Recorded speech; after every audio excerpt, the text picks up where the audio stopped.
There we go. Okay. Sorry, Roxanne, I apologize. I don't have the agenda in front of me, so I'm not sure if we're doing anything. Oh, I was going to start with the land acknowledgement, and, sure. and I'm not sure if there's anything else that we want to do before we go into our presentation as well. No, we can go ahead. Philomena, do you have the agenda? No? No, I do Okay, not. let me We do see if have a I can share it. presentation, so we will need control to share our screen. Okay. Yeah.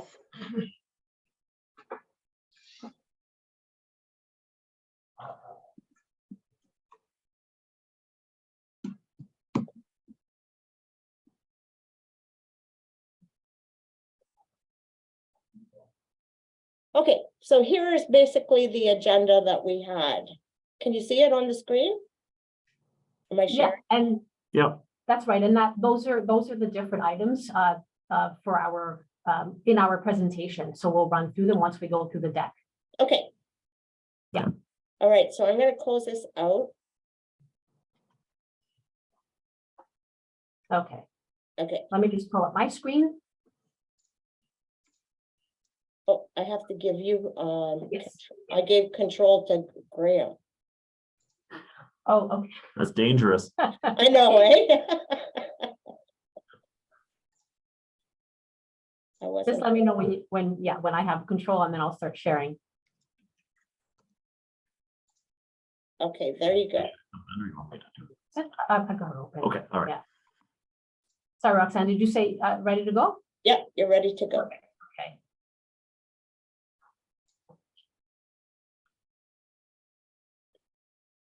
And 1 second here, I'll just put it in screen share mode. Wow, this actually looks. 1 second here, it's going to move this far. Okay, so can you just let me know, Roxanne, can you all see that? Yeah. Perfect, okay. Okay, thank you for bearing with us there at the beginning. Philomena and I work in teams mostly, so I sort of feel every time we come into Zoom, it's a little bit like visiting visiting a foreign country or driving on the opposite side of the road. It's you can do it. It just takes a little bit of thinking. I would like to start our presentation today with a land acknowledgement, and I want to start in a good way by acknowledging the land and the people that are hosting us today. Ontario has been a gathering place for people for millennia and has been home to many nations, including the Anishinaabe, Haudenosaunee, Métis, and Wendat people. Today, Philomena and I are joining you from Toronto, but I live with my family outside of Hamilton, and both Toronto and Hamilton, where I live, are communities that are covered by the Dish with One Spoon Wanton Belt Covenant, which is an agreement to peacefully share and care for the resources of the land around the Great Lakes. And as someone of settler heritage, my family came to Canada in the 1830s. It's personally important to me to both acknowledge the lands in which I am on, in addition to expressing my gratitude for it. My house where I live with my family backs onto conservation land with trails and creeks and park, and it's something that my family and my kids get to enjoy on an almost daily basis, and I have a deep gratitude for that. And so thank you for having us here today, and I'm hopeful that this presentation will be beneficial and that we can help you learn a little bit more about OSAP and answer some of the questions that you have. I think a lot of people here are quite familiar with it. So thank you. So we'll take you through what we call sort of the basics of OSAP, and then we're going to go into some regular questions that we hear from students and help provide the answers. And so if you don't have this presentation already, we will more than happy to share it and provide it to you after the meeting, so it can be a resource for you for meeting with students and helping answer their questions. And then we'll have to do questions and answers. I sort of find when we do these presentations that happy to take questions as we're going. And so while there's Q&A period at the end, if you've got something you'd like to ask while we're going, please do. I said I'm less familiar with Zoom than I am with Teams. So if I miss a hand going up electronically, don't be shy about just jumping in there and asking, because I may not be able to see you. So we will jump into it. What is OSAP and who does it support? So OSAP is a program that provides post-secondary education financial support for post-secondary education studies. It consists of grants, loans, bursaries, scholarships. While OSAP is known as a, maybe by reputation as a loan program, it certainly was a loan program when I was in going to university a couple decades ago. It is very much a grant program. And something I always flag is that difference between grants and loans. Most people know them, but not everyone. And so I always try to make it clear, particularly when I'm meeting with students, grants is money that students do not need to pay back. There are some circumstances where a grant can convert to a loan, where a student might drop out, doesn't complete studies, that sort of thing. But for the vast majority of students, grant is a money that students will not need to pay back. As you can see in the chart below, even though OSAP has a reputation as a loan program, 80% of the aid that Ontario provides through OSAP is actually grant-based funding, and more than half of it on the federal side is also grant-based funding. As well, OSAP is both funded by the provincial and federal governments, but it's an integrated program, and Ontario administers the federal portion on behalf of the federal government. OSAP is also available to a large number of students. It's an eligibility criteria or for basically any post-secondary institution in Ontario that is publicly funded, that has a program that's 12 weeks in length or longer. The vast majority of those programs will be covered by OSAP. We'll get to some of those details on the next slide.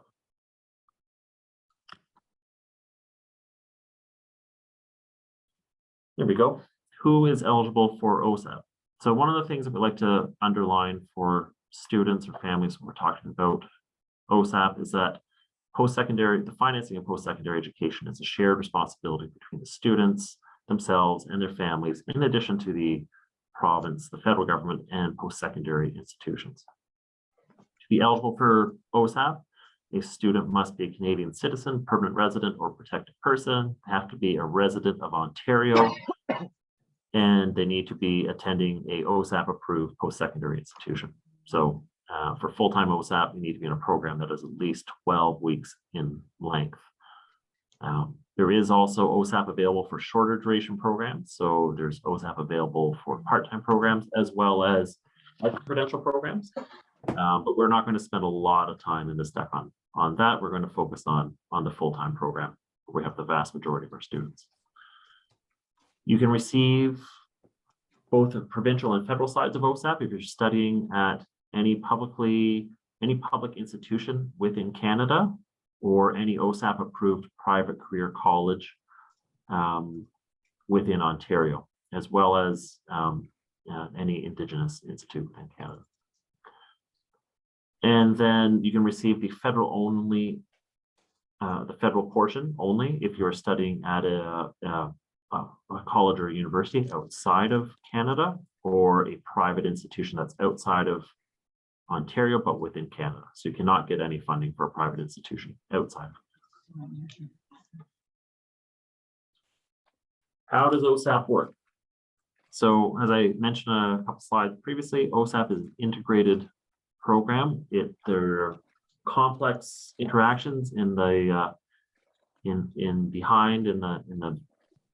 background of the program, but we try to keep that away from the students so that complexity is invisible to them. Not to try and hide anything, but just more to keep a really simple, as simple as we can, user experience. So that means we have one application that students fill out that will assess both federal and provincial criteria. There's one integrated system. Students come into the OSAP portal, and everything else that's going on behind the scenes with the assessments and federal provincial governments is all in behind. There's one single financial aid package, so students will receive both federal provincial funding blended together through generally a single deposit in the fall, another one before the winter term begins. And then if the students take their loans and use the loans, then there's one single loan repayment, and how much is going to the federal government, how much is going to the provincial government is largely invisible to students. So even though you've got all these layers, it's one integrated system. A couple of key things to know: OSAP is an entitlement program. So that means no matter how many students apply for OSAP or are eligible for OSAP, there's always funding available. There's no cap on how many students that we serve. And it works through a fact-based needs assessment. So it's not about how good are your marks, that sort of thing. It's all about how much financial need do you need in your particular set of circumstances. So the next slide, we'll talk a little bit about how that need assessment works.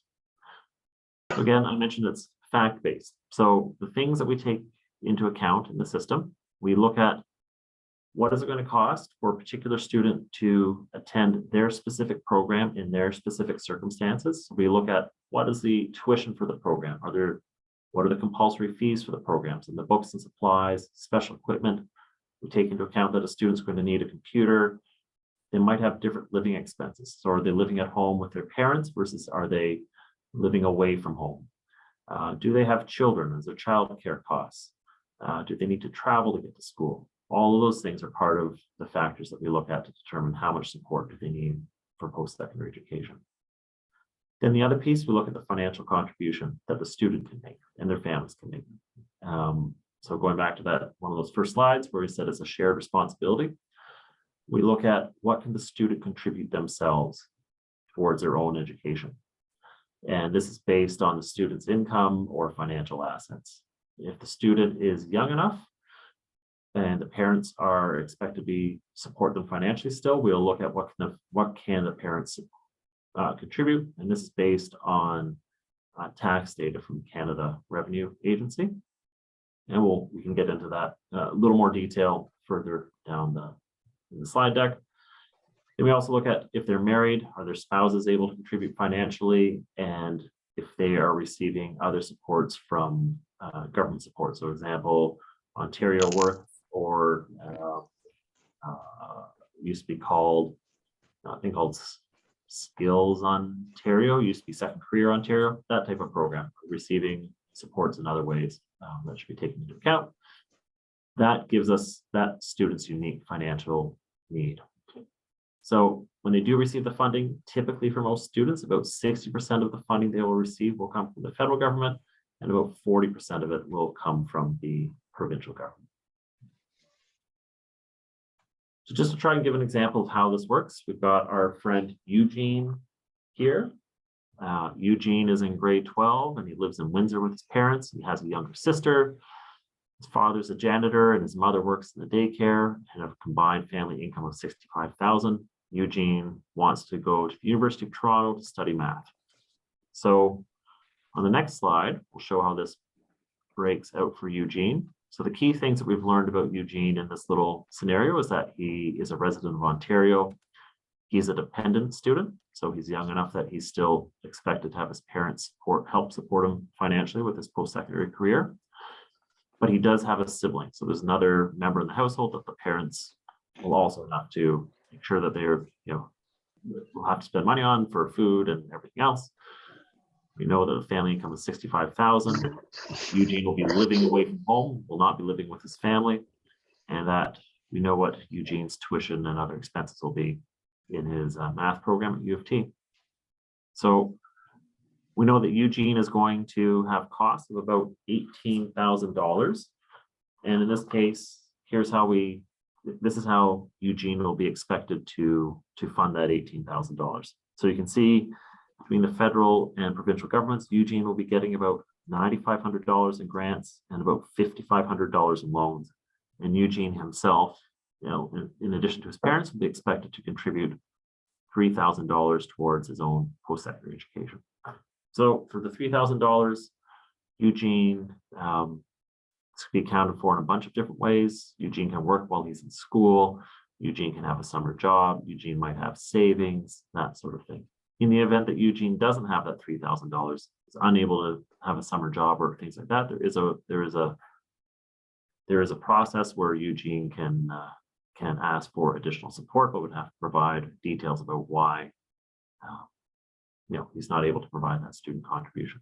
A good thing to know about OSAP, we've got a lot of rules and expectations, but there are, in cases where it's very much a program that acknowledges that life happens and that there is not a one size fits all, a one size shoe fits all for everyone, and that we do need to have exceptions to our rules and processes for that. So student contribution is a good example of that.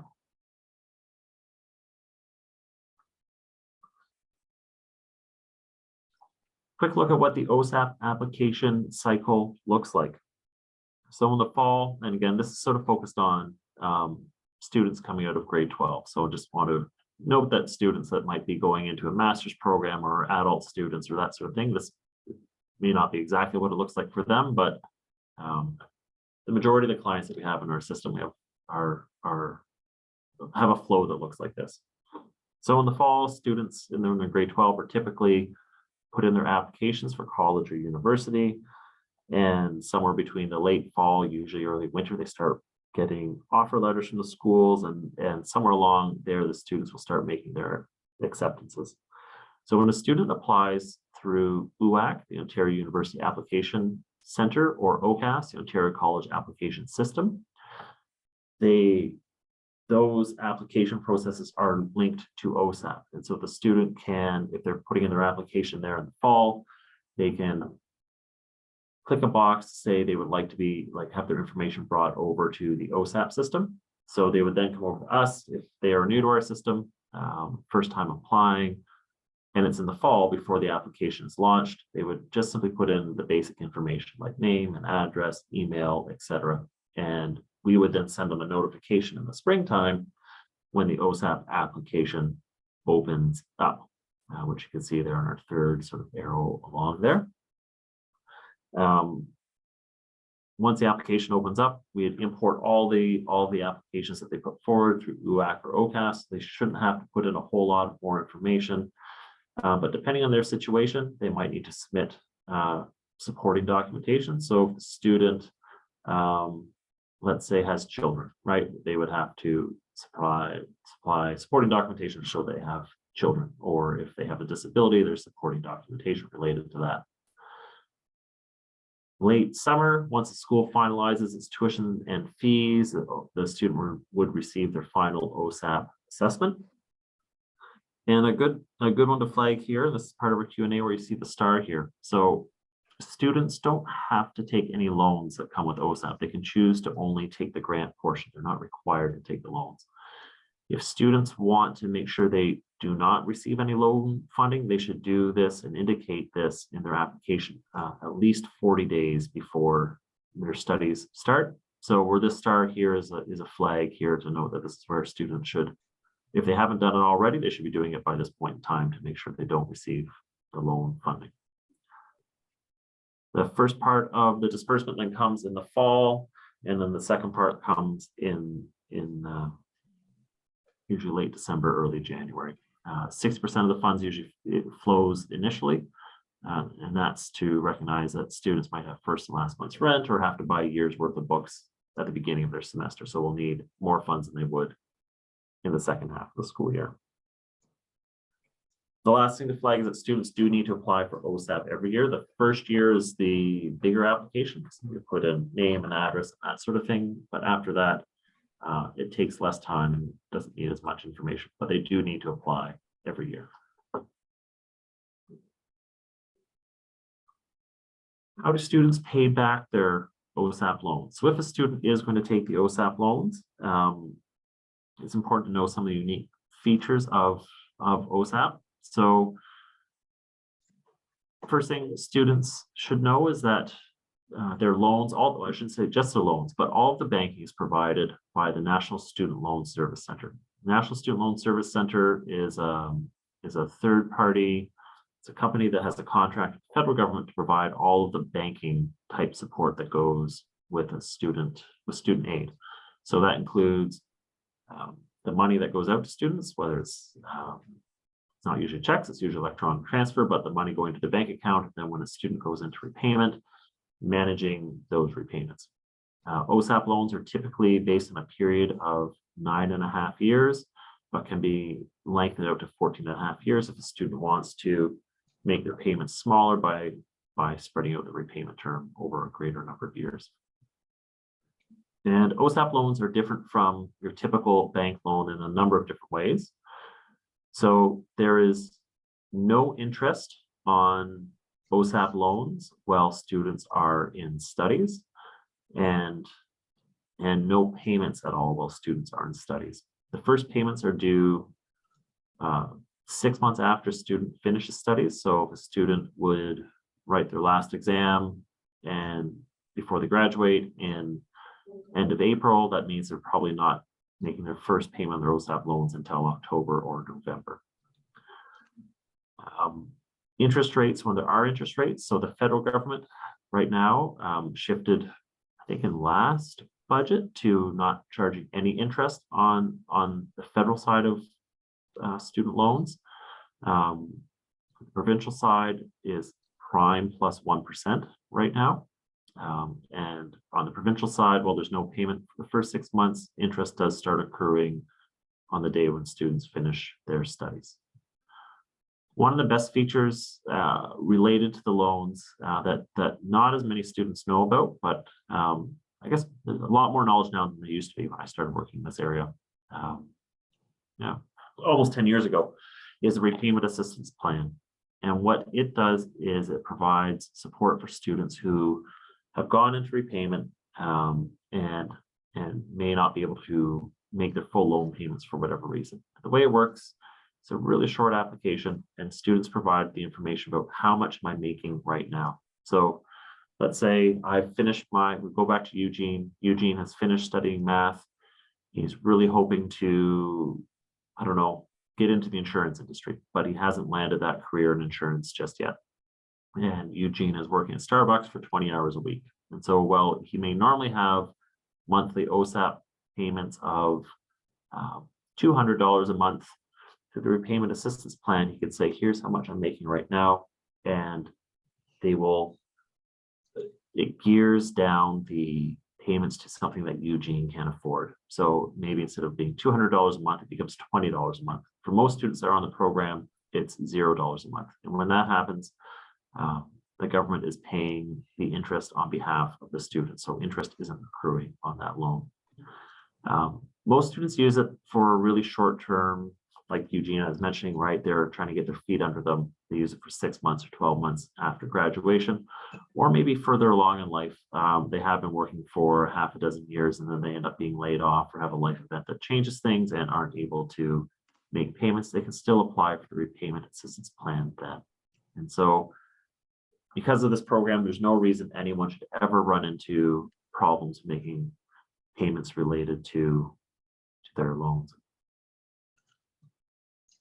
I see a question there about, are the loans open? So essentially, can you pay those loans off in a lump sum if you wanted to or were able to? The answer is yes, you can. It's not like a mortgage where you're set for a certain amount of time. If you got a big bonus at the end of the year or something like that, you can absolutely pay it all off or pay off a bigger chunk.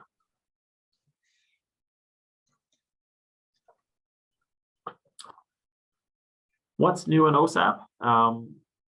A couple of years ago, the government announced that we would be supporting micro-credentials through OSAP. So micro-credentials are programs that are less than 12 weeks in length. They're typically very skills focused and very focused on a particular skill, particular type of program, that sort of thing.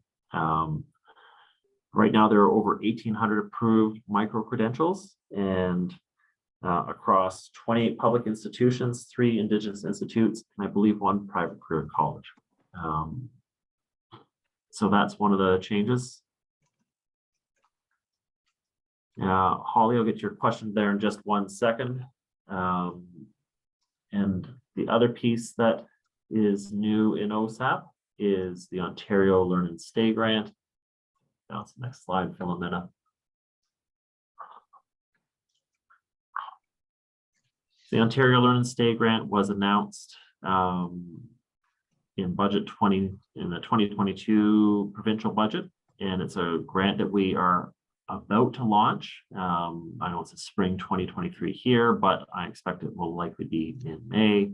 It will launch when the OSAP application also launches. It will be targeting about 2,500 students, or we're hoping for about 2,500 students who are enrolled in high priority programs in high priority communities. And these students would commit to both go to school in a particular region and then work in those communities afterwards. So types of programs and areas that we're looking at, sorry, I should go back a step. Students in this program will receive all of their direct educational costs will be covered. So that's all tuition, fees, books, etc. He really does need to get charged. Like he In, when he's sorry, there we go.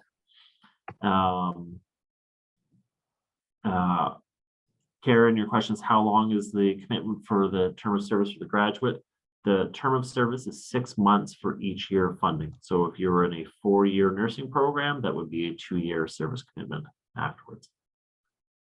For this coming academic year, it will cover nursing programs in Northern, Southwestern, and Eastern Ontario, medical laboratory technologist programs in Northern and Southwestern Ontario, and paramedic programs in Northern Ontario.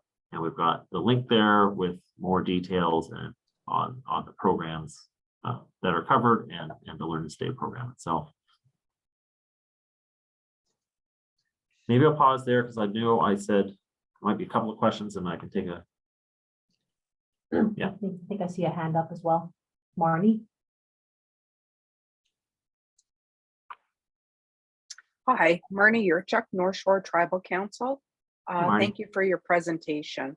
My question is, what if a student didn't register for this Learn and Stay program, but they do come to our region already certified, but they have student loans? Would they be eligible for reimbursement? So not under this program, they wouldn't, but there are other programs that they could potentially be eligible for. So the Ministry of Health has programs that support doctors and nurses as well for those that have finished studies and are working in selected regions. And so it works a little bit differently. They take the loans that are already there and help write them off. There's also a return of service component to it. I don't have the details in terms of links right here in front of me, but we could share it afterwards, Marnie. Thank you. Yeah.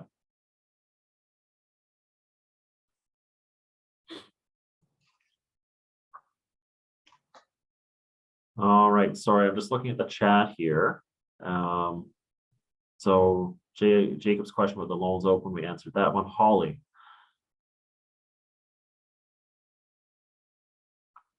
If a student is young, does the program take into consideration a parent's income when the students need to pay back the loan?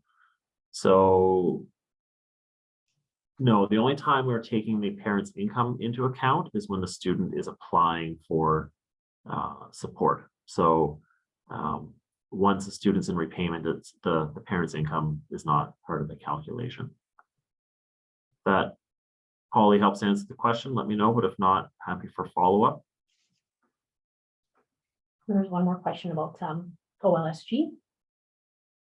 If a student studies in Sudbury and can't find employment in that city, can a different northern city be considered, or is it specific to where studies were done? The short answer is they can, the details are coming out shortly, and so the information is not there, but yes, the short answer is that if they're not able to find a job in Sudbury, they can look for a job in Sault Ste. Marie or Thunder Bay or Timmins or something else. They would not be able to go to Toronto or Mississauga. Hopefully that helps.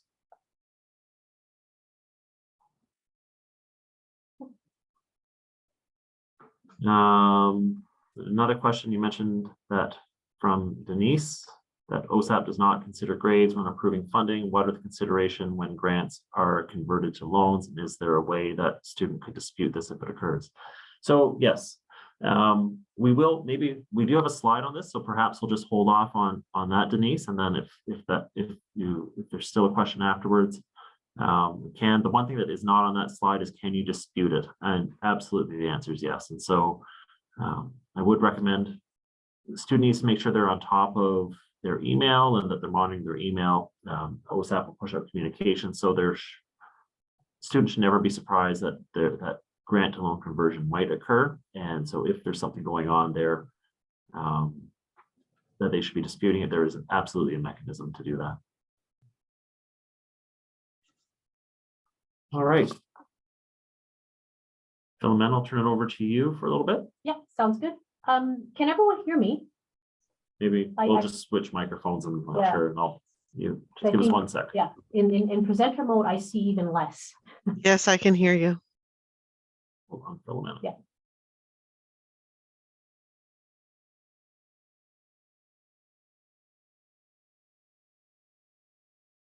Speakers, okay. All right, so I'm going to assume everyone can hear me, and if not, then I'm sure I will hear about it in the chat. No, So we can hear you. you can, correct? Yes. Yeah, perfect. Thank you, Roxanne.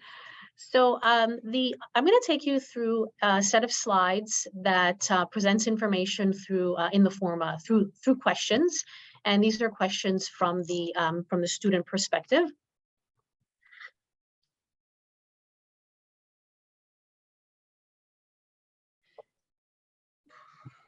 So the first question is, the OSAP application asks if I identify as Indigenous, why?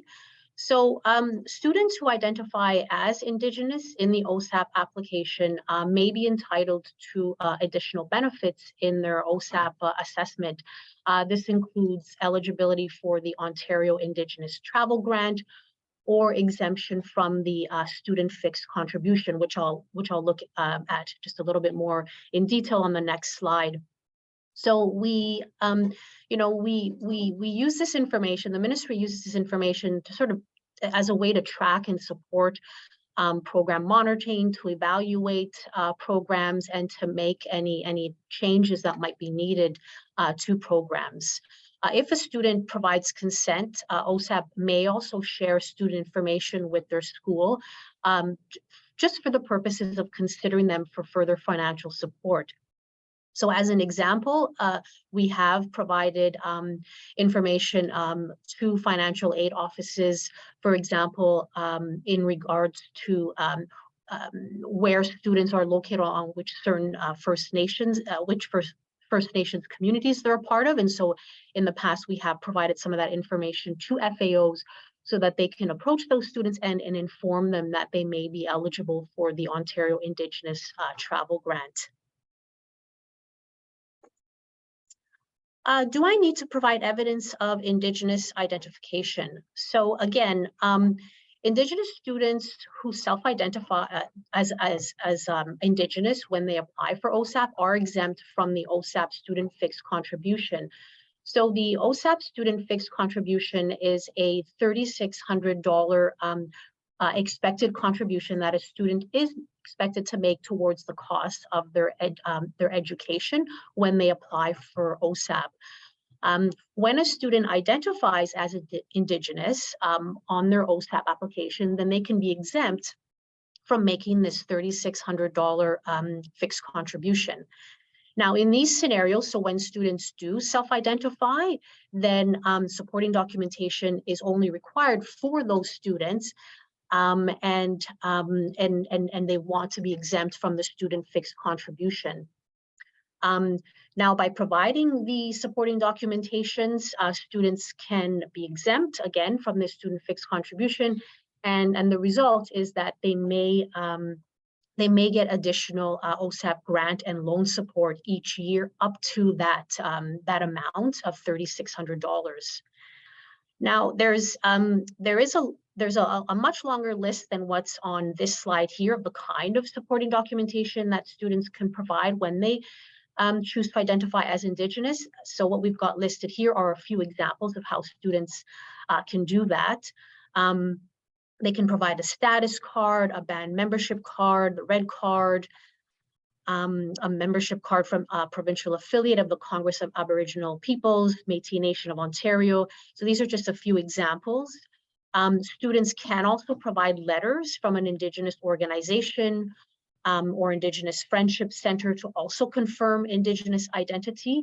And for the current academic year, students can also provide an attestation confirming their Indigenous identity.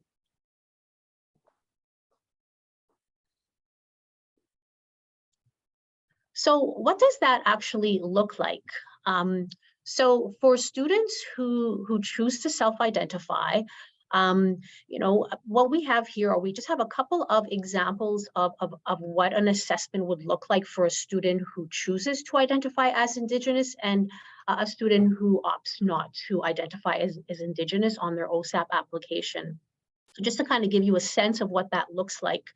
So we have another example here of a student who is dependent, living away from home, and attending a university arts and science program.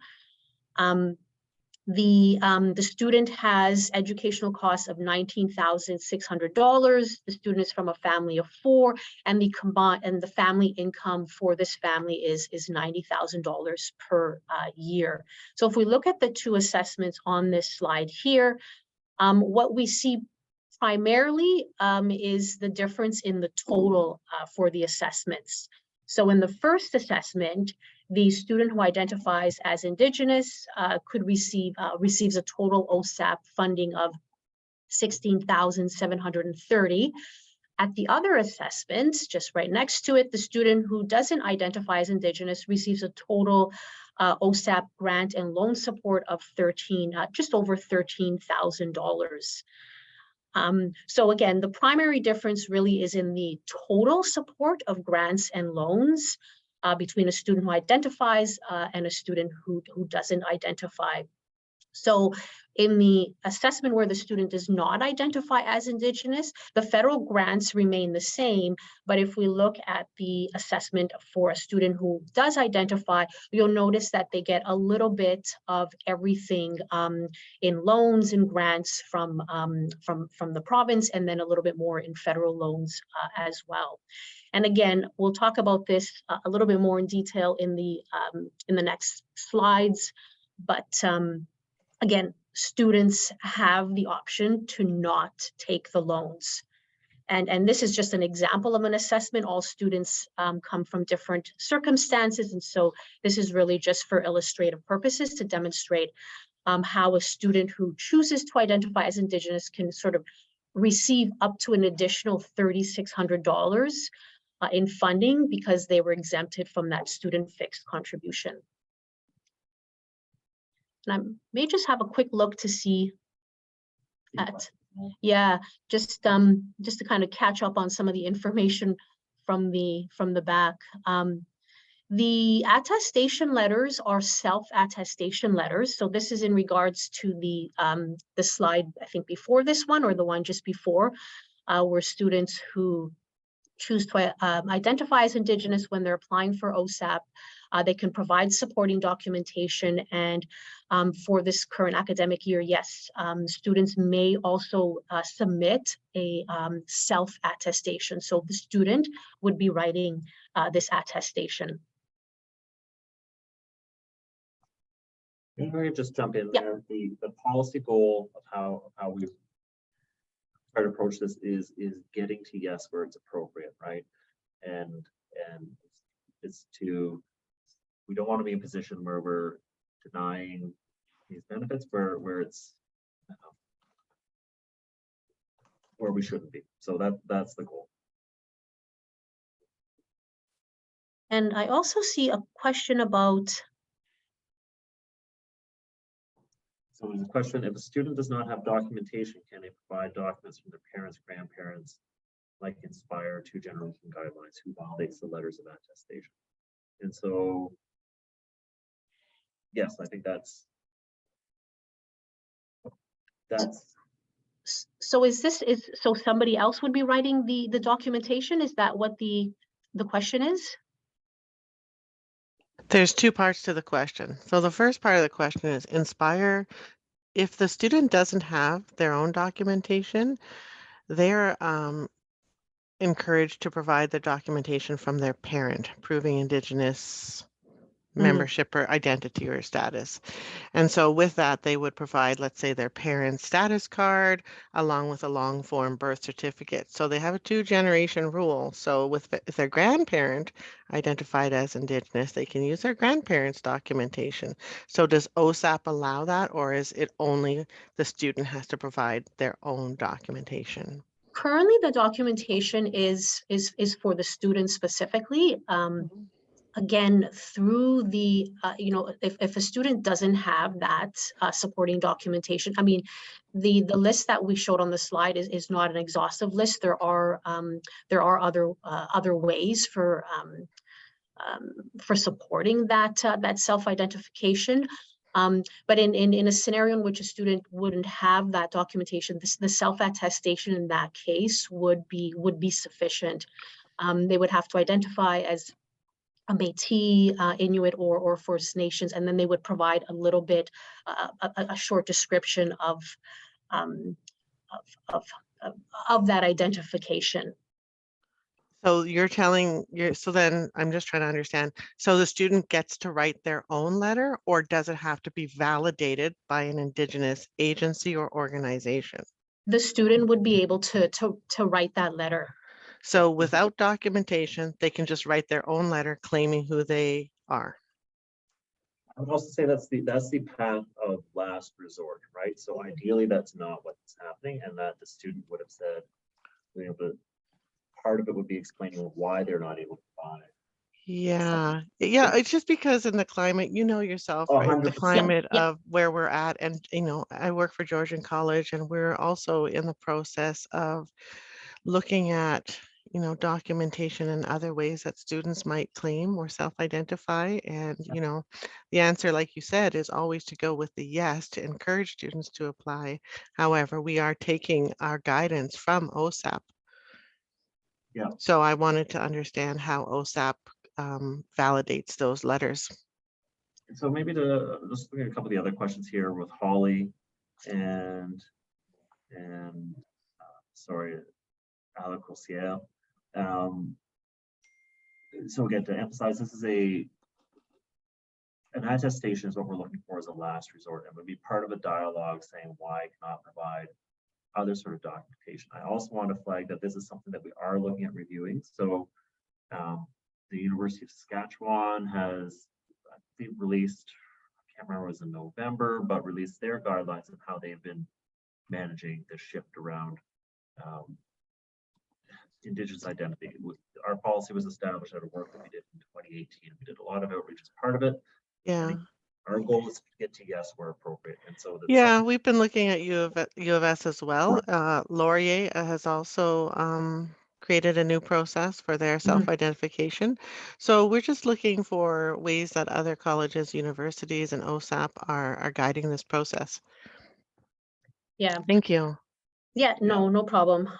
And as Graham said, this is something that we're looking into. I think the current supporting documentation requirements are based on consultations with Indigenous partners, but we do understand that we need to go back to it as well from time to time and make any and update.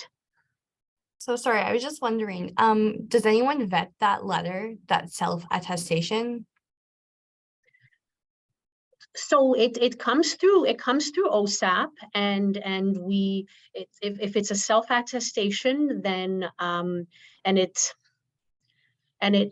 goes into a queue that's looked at by a person. So it's not simply an electronic thing that goes into a file and says check. Any sort of supporting documentation that we request, it ends up being looked at by folks in our office in Thunder Bay. Financial aid officers in.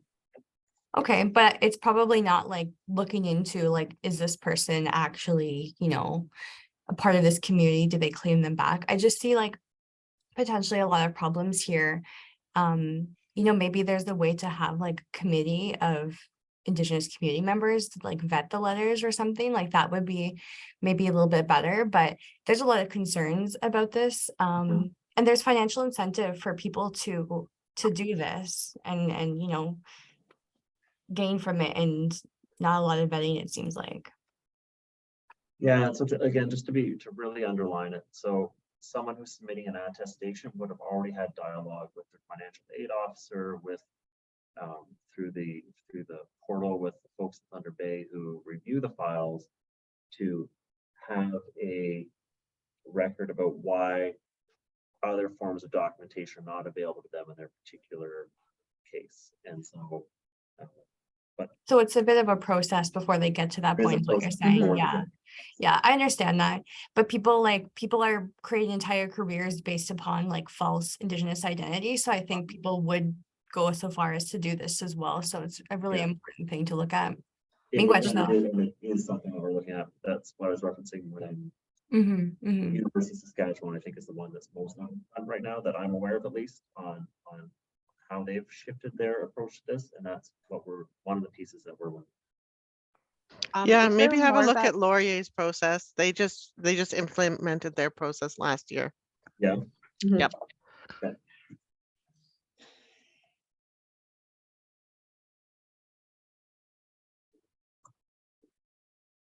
All right. Okay, yeah, I'll move on to the next slide then. Thank you for that. I received PSSP, oops. Sorry.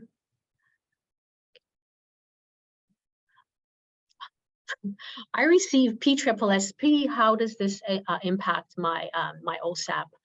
So PSSP, which I'm sure many in the room are familiar with, is the post-secondary student support program. And the Ontario does not consider the PSSP funding as a resource when determining a student's full-time OSAP entitlement. So PSSP is considered an exemption. And so put simply, this means that OSAP is not reduced by the amount of PSSP that a student would receive. This is similar for funding that's provided through the Métis Nation Post-Secondary Education Strategy and the Inuit Post-Secondary Education Strategy. So again, these are not considered resources like PSSP for the purposes of the full-time OSAP need assessment. On this slide here, we also wanted to address the first payer issue. So sort of recognizing that First Nations have their students just know their students' needs best. Some bands prefer to be the first payer of tuition and institutional fees for students that are receiving both PSSP and OSAP. And other bands prefer that OSAP be the first payer. So for students who are in receipt of both OSAP and PSSP, the ministry does not require that OSAP be applied first to pay a student's tuition and institutional fees. So if the band prefers to be the first payer, then again, this is not an issue for OSAP purposes. Now, at the institutional level, to determine how this funding is applied for students that are receiving both PSSP and OSAP, institutions are to refer to the sponsorship letter that the student has, that's in the student's file. And within that letter, there is direction for how payment should be made. If it's the band that would be making the first payment, or if OSAP would be the first payer. And so then they would continue, the institution would continue with their existing tuition payment processes based on what's been developed in that letter from the First Nations.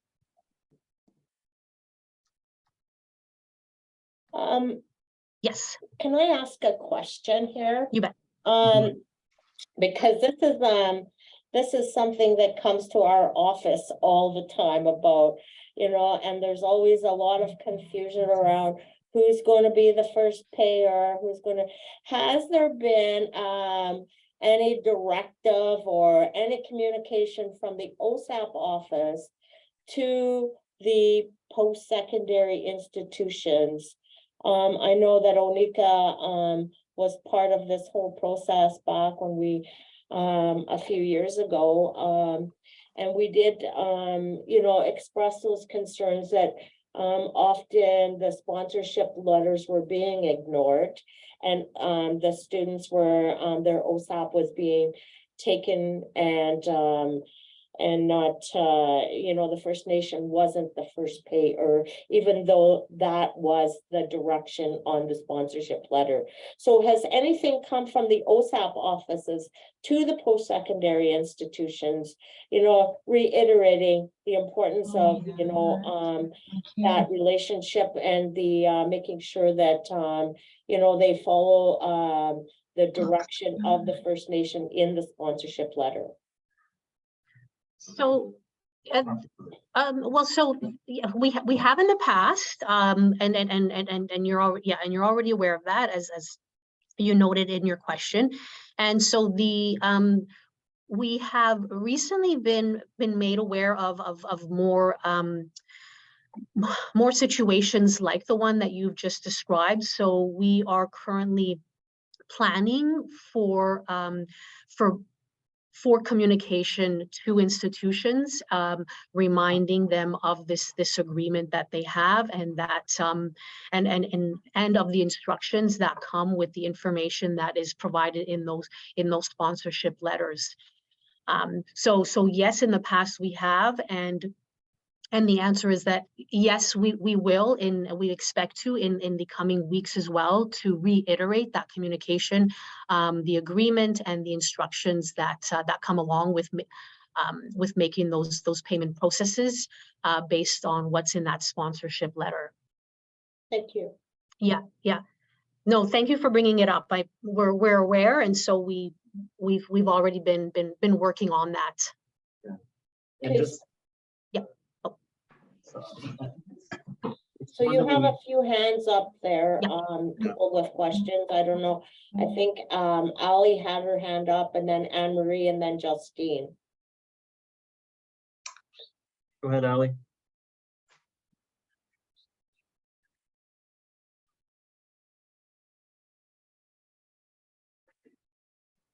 Sorry, did you call me? Yeah. Yes. Okay, hi, sorry, I just, yes, I was having some computer issues. I'm just curious, and sorry, I missed kind of the last bit of whoever asked the last question, so maybe this was talked about, I don't know, but I'm just curious, like, I used to work at an institution that I won't name, but I used to work at an institution where the financial services like officers within that institution were unaware that PSSP, or like band funding, should not be considered income for students. And so they were recalculating students' OSAP payments throughout the year because this information was not like properly relayed. So and then I have heard that since that has been fixed, but it was a big issue. And I'm just curious, like, what does the ministry do? What do, I don't know, you folks do, like, to kind of make sure that, I mean, I know that there is like student financial services point of contact, but like, how are we making sure that things like that are not happening? And how, yeah, like, I'm just kind of curious about that because it was a really big issue for a while, even though for like the past like 7 or so years, right? This has been the policy, is that PSSP does not impact OSAP funding, but it did for a lot of students because institutions were not either being informed or taking it upon themselves to be informed. Yeah, and so I mean, I can't speak to individual institutions. So what? Yeah. But I think I might have a good guess of which one you're talking about, because I do know there's one school that had a particularly big problem with this. So, just so that everyone's aware, one of the things that we do each year, we meet twice a year with the financial aid officers to provide them with updates and changes to OSAP. And sometimes what we also do is we say, this may not be new, but I just want to make sure we remind the folks of existing policies. And so what we're hoping to do here, we have a meeting with OSAP, which is the organization that represents the financial aid officers. We have a monthly meeting we have one tomorrow. And then we have a big in-person, it's gonna be in person now? I should double check, but it's a big meeting they do twice a year, in late May. So one of the things we will add to that big meeting in May, where we have all the financial officers there, is we will remind everyone about PSSP. notwithstanding it's been the existing policy for a long time, these organizations have turnover like any other organization. So I think that may be the origin of the current problems. And Phil and I were chatting yesterday. We got a list of schools where you've been able to identify as more problematic than others. So we will make sure that that's part of that May meeting to hopefully get everyone back up to where they should be already, but maybe aren't. And if we have individual conversations with the problem schools, we're happy to do that as well. Perfect. That's great. Yeah, I was a part of supporting a student that was affected by this, and it was really, really problematic. And it was something that, I felt like I just was like, oh, if this is happening here, it could be happening in other spaces, and that's a problem. And then it was, and I agree, like it probably was like the turnover, and then also a poor communication, kind of on the people that worked there and the management. But yeah, it was weird to experience. So I was just wondering, like, from the government perspective, what was the provincial government representatives doing to kind of handle that? So thank you for that answer. Good. And Stacey, I see a question from you as well, also on the same topic, and I think that Graham may have already answered the question. Was we're trying to we're meeting with OASFA where we will talk about this issue again. Most likely, we will also distribute communication more widely to all the institutions. And then, as Graham also said, if we've received a list of schools as well, and so if individual conversations are the best way for dealing with this, then we will also take that step as well. Yeah, I'll go with. Thank you. Yeah, thank you, Stacey. Anne-Marie and just, I think Anne-Marie is nice in terms of hands. Hi, I have the similar concerns, and I've shared, I think, at the last OSAP presentation too. But it's not just OSAP that's being withheld from our students, and they're made to wait. It's their scholarships, bursaries, and awards that institutions, even though they have our legal and binding contract, a sponsorship letter that says, in our sponsorship letter, it says we are the first payer. They still hold the money and won't release it until they send an invoice. And we all know they don't send invoices until after the ad drop date, mostly. And then even sometimes it's even later, which is usually October, November, or March, April, February, March. So the students are made to wait that long. They apply for this money because they need it. They get awarded scholarships, bursaries, and awards because they've earned it, and they're not getting their monies. Our sponsorship is not enough to cover all their costs.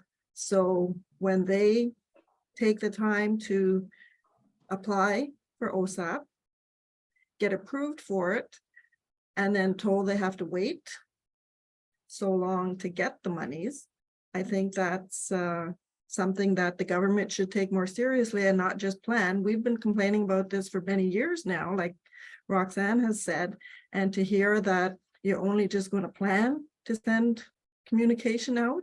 This should be like an annual communication sent to every institute that they must adhere to sponsorship letters from whatever organization, because there's other organizations that sponsor their employees or whomever, not just First Nations, because it seems like it's mostly First Nations that they won't listen to. And I think we're in 2023. I've been doing this job for 34 years and it's still the same. Like, this is terrible that our students are made to wait, and that the government has not already strictly told the colleges and universities that they need to pay attention to our sponsorship letters and do what they need to do. Then the schools complain that they don't have a system of knowing who's sponsored, which part is sponsored, what's not sponsored, but that's their job. That's not my job to tell every college, university.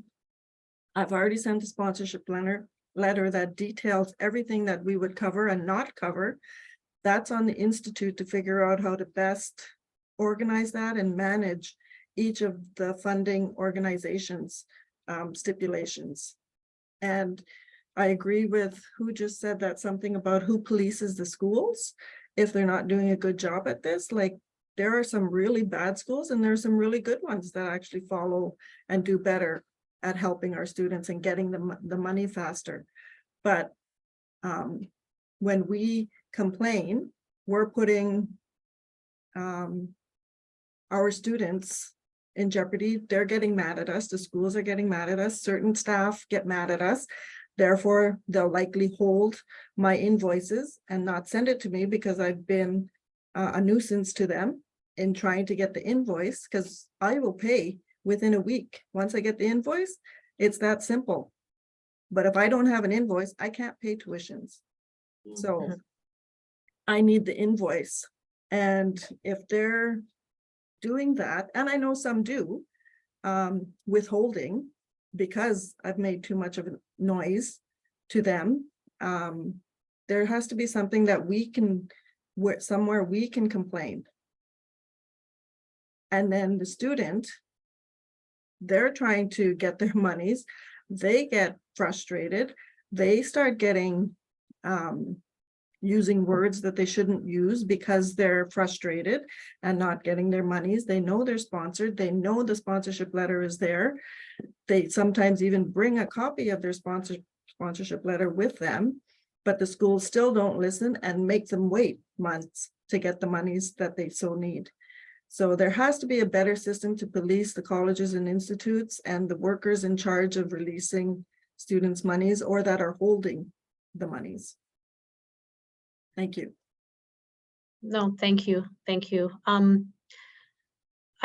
think one thing that I would, and I know it's not a solution of right now, but just in the last few weeks, I have been in touch with some post-secondary education advisors on First Nations who have been contacting a common contact who has then been relaying some of these issues with specific schools to us. And I think that has been helpful, because I think that the more that we're made aware of it, then you know, the better we can respond to it. You know, when we get to the end of this presentation, my email is on there. You can contact me for that reason. I will also later share the contact information for 2 program administrators in our branch. That it's an email for you. It's not for students, but it at least provides an opportunity for you to be able to contact them and to say, and to bring this to their attention as well, but also specifically to perhaps look at a specific student case. So if you contact them, they could perhaps look at that student's account and see if they're just have a better idea of what the situation is, to see what the holdup may be, if there's a valid reason for the holdup, and then if not, then we take next steps based on that. Yeah, but thank you. Your comments have been noted. Thank you very much. And just to add to that, though, that withholding of their monies in some cases is the very reason why they don't succeed, because they're worried about how they're going to pay the bills, how they're going to do this, how they're going to do that, or their mental health then goes off the charts, right? So those employees in charge of the monies at the institutes need better training. They need to be, I think some of them actually think that First Nation sponsored students are getting gold bars and we want for nothing because we have sponsorship, but that's not the case. Yes, it's a help to students, but by no means does it cover all the costs for someone to move away, someone with families, to cover their costs to go to school. This is our right. This is not something that they are paying for directly, and that's the kind of attitude they take, that, oh, well, I'm paying for that through my taxes kind of thing anyways, I'm sure is what they think. So they don't really need the money fast. I'm going to hold it and do whatever and release it in November or December or whenever. So like it's hard not to think of it as a racial thing. And racism, we know that's alive and well. I know I experience it regularly here in Sault Ste. Marie. And so do my friends and family and our students out and about. So the ministry needs to do better at either teaching, or I don't know what you can do, but there has to be better communication and better cultural, because that's been there, done that. You'll get the people, cultural training is what I was going to say, but you'll get people that you're preaching to the choir. They already are on board. It's the ones that don't and have that attitude that, well, they're already getting their funding, so they don't need this money right away. I'm putting them at the bottom of my pile of work, so I won't get to them till later. Those are the ones that you need to reach out to and get on board. So I don't know. It's very frustrating still to have to experience this and still have to talk about this in 2023. And Marie, is it specific schools they were running into problems with, or repeat? Again, I'm No, not it's sure. like I have schools across Canada. Yeah. I have schools, almost all the schools in Ontario, and it's really just hit and miss. There are some that are really good, and then others that they're really good at telling me why they can't release the money. And I'm really good at reminding them that they have my binding contract that says, even if for whatever reason the student abandons their studies, they still send me the invoice that I still have to pay because the student didn't withdraw officially by deadlines or whatever. I'm still bound to pay that tuition, right? Yeah.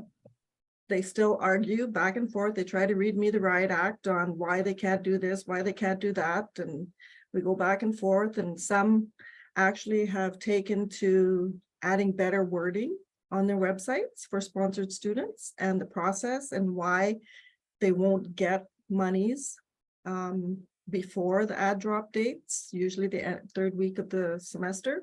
But that's even too long sometimes. So like, why have our sponsorship letter and we all send it shortly after students are approved, which for me, for fall deadline, for fall, it's May 15th. We know there's tuition deposits that have to be paid. We work hard, get our students approved, send out our sponsorship letters like before the beginning of June, and then like we get nothing. They don't want to have to do reverse transactions or adjustments on the tuition fees if a student changes a course, adds a course, whatever, this and that. But at the same time, though, the student then is suffering because they didn't get access to the monies they were planning on.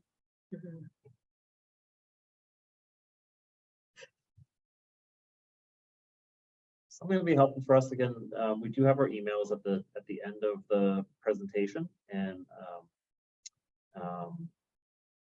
oh yeah, so Roxanne's already on here in the comments. So I think I'm sure Roxanne, if you want to chat, but yeah, having a list of the problem institutions, the ones that are particularly problematic, because as you said, like some of them, sometimes they do it well, or some do it well, and right? Good to know which ones are important, because we do want to work on making sure that that we are doing what we can do to eliminate the problem. So knowing which schools are particularly problematic will be helpful on our end.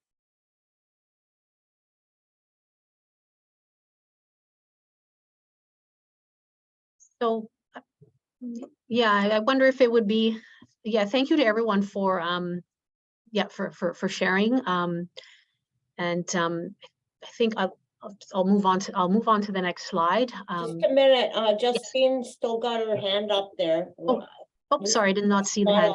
We skipped over her, sorry. Yeah, no problem.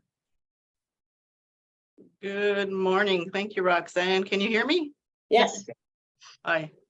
I'm Justine Henout Bomberry, Director with Grand River Post-Secondary Education Office here at Six Nations. Yes, yes. How are you? Good to meet you. Yeah, nice to meet you too. I know that you've been in touch with Bernadette. Yes, Yes, that yes, was me. And Yeah. we do have the post-secondary funding advisors online as well. Patty okay. Dock-Hill, Becky Bomberry, and Dawn Bomberry. Yeah. But Polly Hill is not available this week, so she's not participating. But so I'm really thankful that this meeting was coordinated.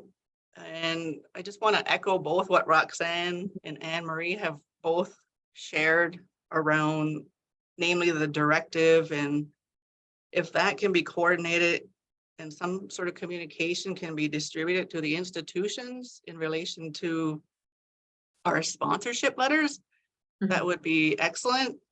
And just to, reiterate that for sure, the sponsorship letter is definitely a legal binding contract. We've been providing that to the institutions for years.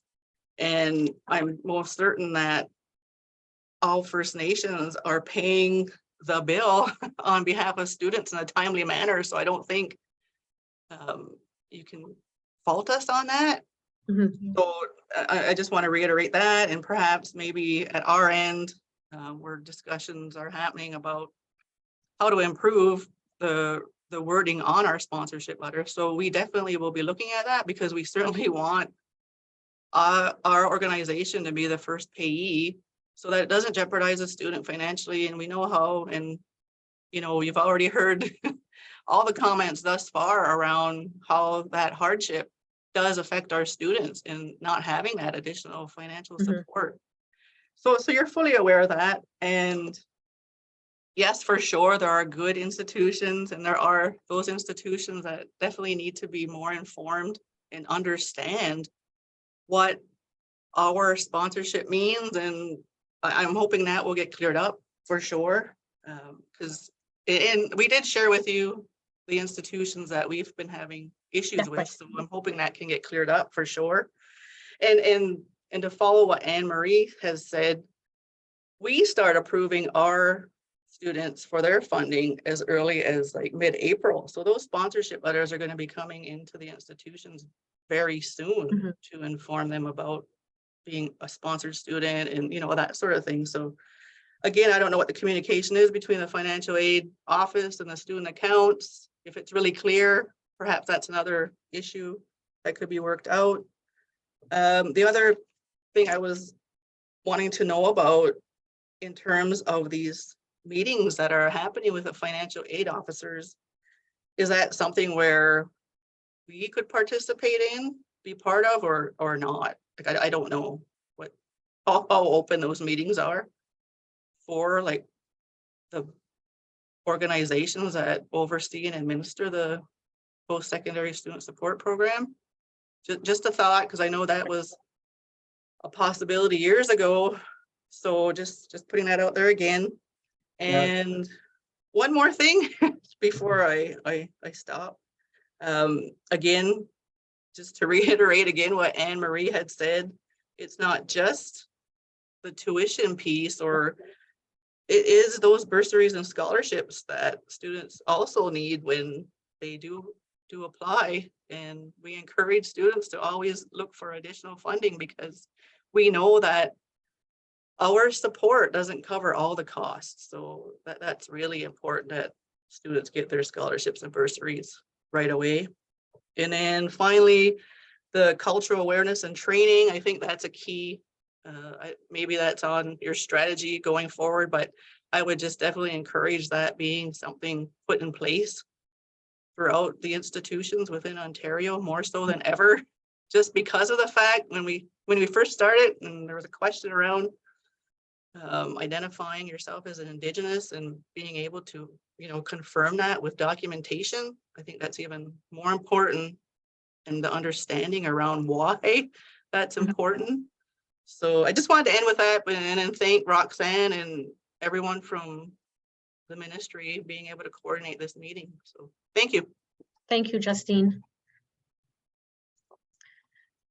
So I think just in the interest of time as well, I will go on to the next slide. You've given us yeah. So we have some, yeah, we have some options to explore. So thank you again to everyone for those suggestions. So the next slide is, how can OSAP help with my travel costs? Through the OSAP assessments, some students may be eligible for financial support that would help them with travel and commuting costs. We'll look at the travel grant on the next slide, but just before we look at that, I wanted to also talk about a couple of other automatic considerations for travel that students are considered for when they apply through OSAP and their OSAP application is processed. So there's the Ontario Student Grant distance component, which provides grant assistance to students who incur high transportation costs because their permanent residence is 80 kilometers or greater from the closest post-secondary institution of the type that they're attending. The other automatic consideration is the return travel allowance, and this adds up to $1,200 in travel costs to the OSAP financial need assessment for single dependent students who are living more than 30 kilometers away from their parents' home during their study period.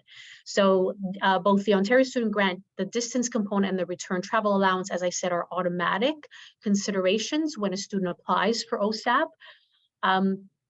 For students who would like travel costs added on to their financial need assessments. So these are students who have a significant commute between their home and the institution. And again, they incur additional local travel costs, whether they're using a personal vehicle or public transit. For these students, they can submit a request for review, adjust local travel in study period form, and they would submit this to their financial aid office, and then this would be reviewed and considered as an additional consideration for travel costs.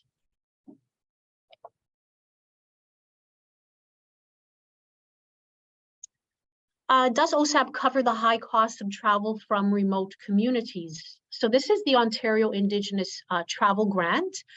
So the Ontario provides the Ontario Indigenous Travel Grant to help students with the cost of traveling between their remote First Nations community to the post-secondary school that they're attending. Students who apply for the Ontario Indigenous Travel Grant can also have costs considered through this grant for a spouse and or dependent children that will be living with them during their studies. To be considered eligible for this grant, students would apply through a separate application. Students would need to be eligible for OSAP, and then once that has been determined, then they can submit this other application for this grant separately. For this grant specifically, the First Nations communities that are considered eligible are remote First Nations communities that are listed by the Crown Indigenous Relations and Northern Affairs Canada, and they're as Zone 3 and Zone 4 communities. Just for your information, for this current year, 2022-2023, sub-eligible OITG costs have been expanded to also include hotel accommodations for cost-effective flights with overnight layovers. So before this academic year, students could not receive funding through OITG to cover any accommodation hotels that were a part of the itinerary with the flights that they booked. But for this year, the eligible OITG costs have been expanded to also include these accommodations. What other funding is available to support Indigenous students? So in addition to OSAP, Indigenous students may also be eligible for another targeted bursary for Indigenous students. A separate application is also required for this program. And students would have to contact their financial aid office at their school for more information about this bursary, including information on how they would apply. And this is called the Indigenous Student Bursary. This is non-repayable support that is provided to Indigenous students who demonstrate financial need, and it also helps them with costs related to participation in post-secondary education and training.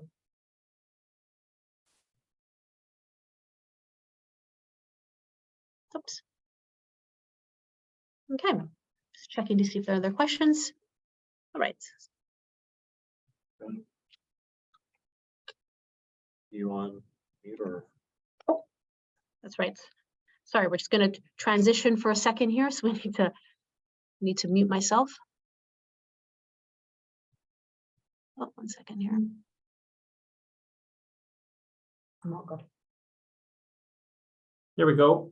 So some other common questions that we have here, the deadline to apply for OSAP. So OSAP has a fairly generous deadline. So the application launches in the spring each year, and students can apply up to 60 days before the end of their study period. So what that means in sort of more simple language is that if a student is starting a program in September, typically they can apply for OSAP up to, the middle-ish of February, and it will be retroactive to go back to the beginning of September. So if you have students who maybe started a program without OSAP, but discover partway through the year that they need additional financial support, OSAP is still an option for them, as long as it's more than 60 days before the end of their study period. So it's a good one to be aware of. Weren't already. Where can I get OSAP without taking on debts? We did talk about this earlier, that yes, you can apply for OSAP and just receive the grant portion of the funding. The critical thing here is that if you do not want to receive the loans, it has to be indicated at least 40 days before the start of the study period to make sure that that gets processed appropriately. The other piece is that if someone changed their mind, maybe they started out their program with grant-only funding, but discover that they do need more financial support, they can apply to receive the loan partway through their program as well. And again, that would have to be 40 days before the end of the study period in order to make sure there's time to process that. This is relevant to one of the questions that was in the chat. When or why can my grants become loans? So there are three scenarios where grants could become loans. So one of them would be an overpayment. So let's say a student dropped from studying full-time to part-time. That could result in an overpayment. Because if a student is studying part-time, there's an assumption there that they're also working part-time. And so that's one scenario where that could happen. Roxanne, I see the hand come up there. Do you want me to finish going through the other couple first? Yeah, go ahead.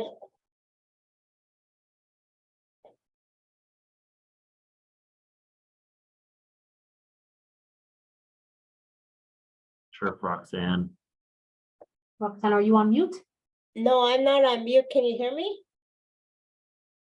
Okay, never mind.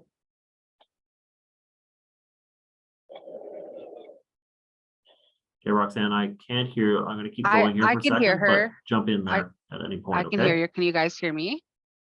The other scenarios where a grant could convert to a loan is an early withdrawal. So that is if a student decided to withdraw from studies within the first 30 days of beginning studies, then the full amount of the grant will convert to a loan. After that, it becomes a prorated amount.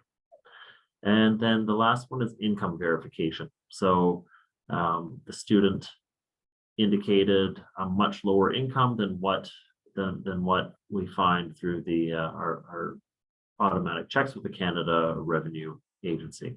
So those are the scenarios in which a grant could convert to loan. And sort of following on the comments I had earlier as well, the student would have lots of communication coming to them saying that your grant may convert to a loan, and there would be opportunities for them to talk about, if there are exceptional circumstances, about maybe why they're dropping from full-time to part-time, or why they have to withdraw from studies early, that could prevent the grant to loan conversion from happening. So if you do have students in this scenario, please make sure they're working with financial aid officer at their school to see what options are available to them in these cases.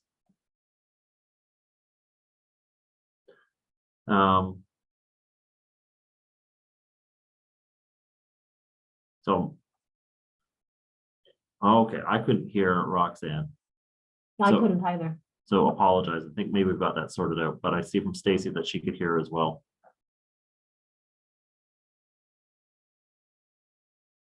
Roxanne's question was, what happens if a student accidentally forgets to check the grant only, and how do they give the money back? So ideally what the student is doing, if they do forget and they are receiving the loan, is that they're keeping the money in a separate account, or they simply repay the money back to the National Student Loan Service Center as soon as they are able to make those payments at any point in time.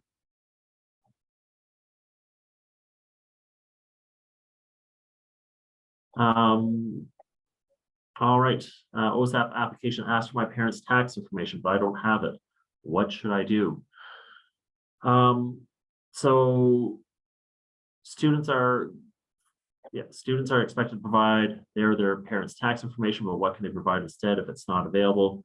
So for a person who is registered under the Indian Act and earning income on a First Nation reserve, they can do one of the following. They can provide their prior year T4 slip showing the amount of income from box 71, or can provide a letter from their employer on their employer's letterhead that specifies the amount of prior year income while working on reserve.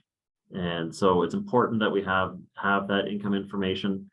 Again, we're just talking about grants converting to loan. That's the key piece there. If there's any challenges with this, or students have questions, they should be reaching out to their financial aid officer at their school who can help them with this. Close to the last slide. Yep. And last one, do I need to be a Canadian citizen to get OSAP? Students must be a Canadian citizen, as mentioned at the beginning, permanent resident or protected person. But if the person is registered under the Indian Act and has no other citizenship status in Canada and chooses not to identify as a Canadian citizen, they may be considered for OSAP, but on the Canada portion only, the Canadian funding or federal government funding.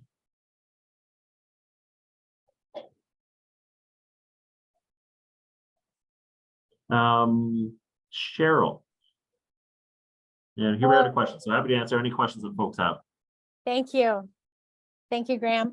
I have a question regarding the dependent, the definition around dependent. That seems to be a barrier.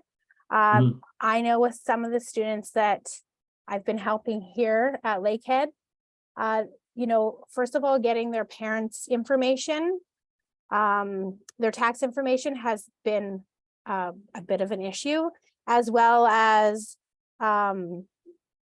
so the parents' information, and then also, you know, sometimes you have people who say are like 19 and have been living on their own for a long time.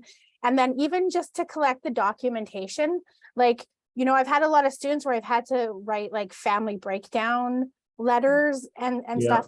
I'm just wondering, you know, is that definition of, I mean, once people go to university, I mean, even the whole income of your parents, I mean, some parents make a lot of money, but they don't contribute financially to their child's education, and that's a barrier.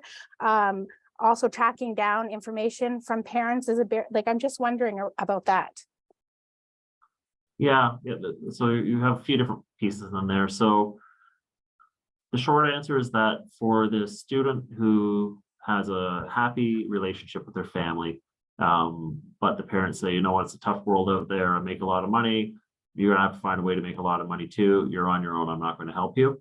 But otherwise, there's a loving, happy relationship there. There's not much that can be done. So again, it goes back to the foundational piece that post-secondary education is a shared responsibility between the student, the family, and the government.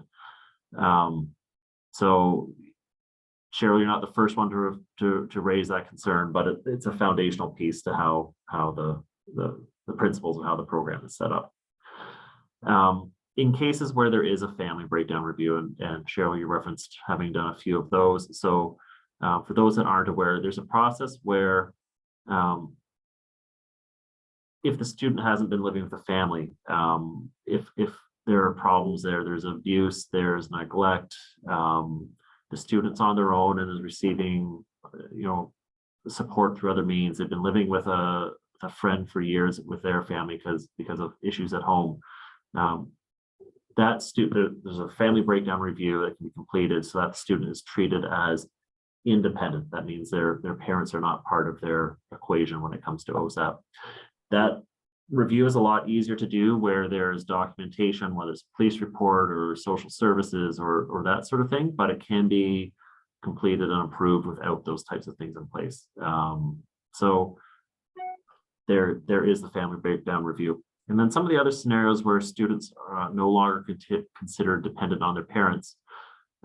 Once they are 6 years out of high school from a provincial side, or 4 years out of high school on the federal side, they cease to be dependent on their parents. If you get married, if you have children, you're no longer considered dependent on your parents.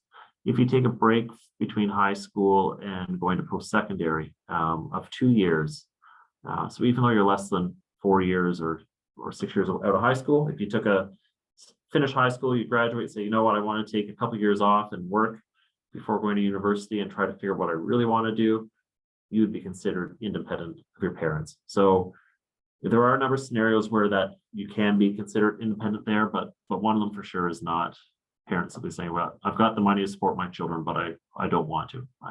That's unfortunately not there.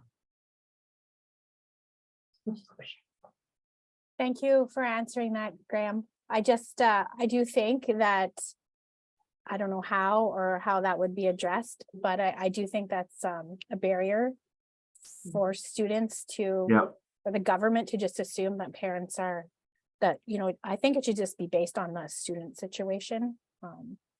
And all these other situations, I don't know, I guess why parents that impacts it's so frustrating for students to be filling everything out, and then this whole OSAP application and this financial need, and then to have to go back into your history, I wish it could get changed. Yeah, no, I hear you. And thank you for the feedback. Thank you.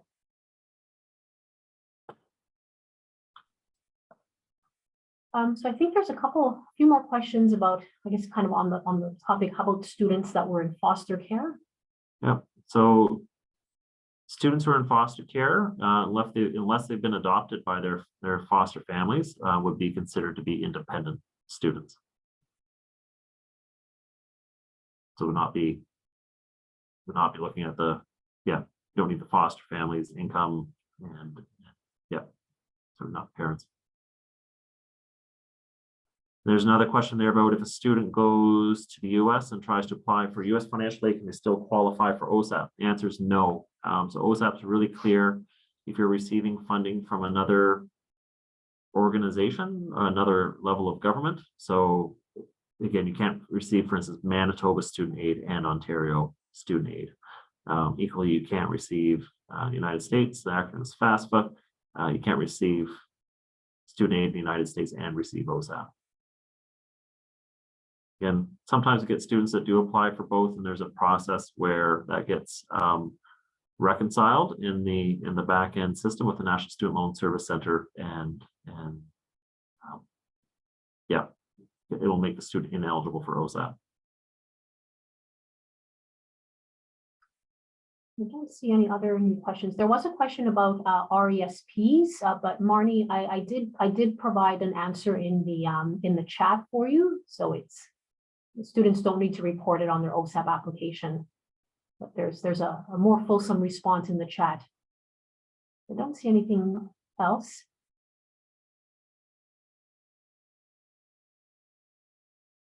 Any other questions?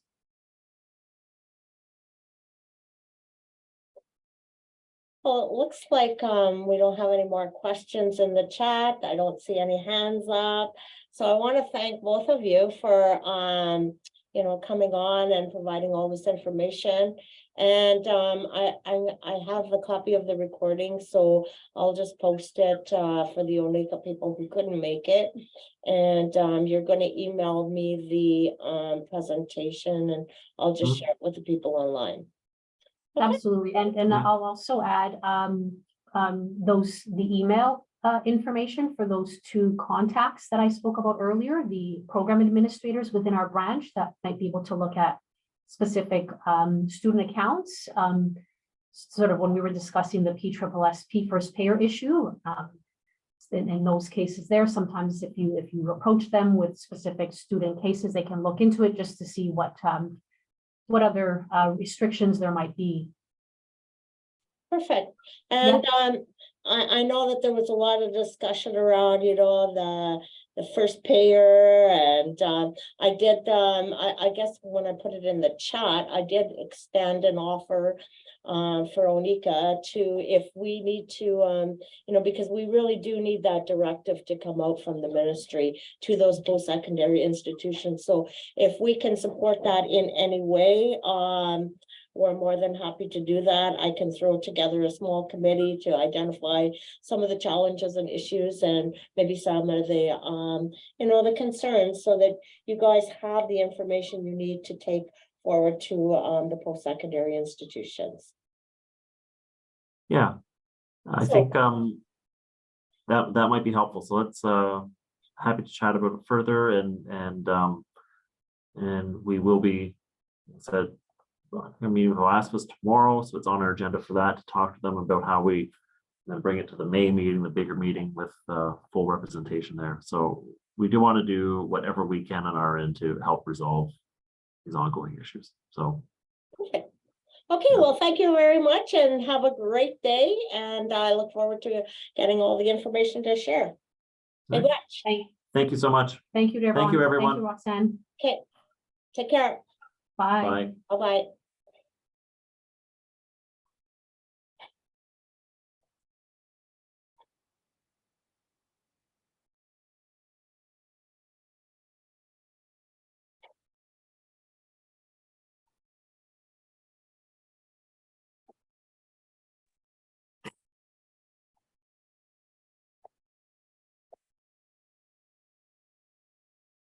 No door prize, Roxanne? No door prize Kidding. today. I just wanted to tease you. Have a good day. Thanks so much. I forgot about the door prizes. I was waiting for everyone to leave. I'm like, I'm gonna go tease Roxanne. Yeah, you need to, we'll have to have a door prize for you at the conference for the best, I don't know, what are you gonna dress up as this I don't think I'm going. Why not? I'm busy. Oh, well, that's sad. Okay, well, I'll have prizes ready. I'll give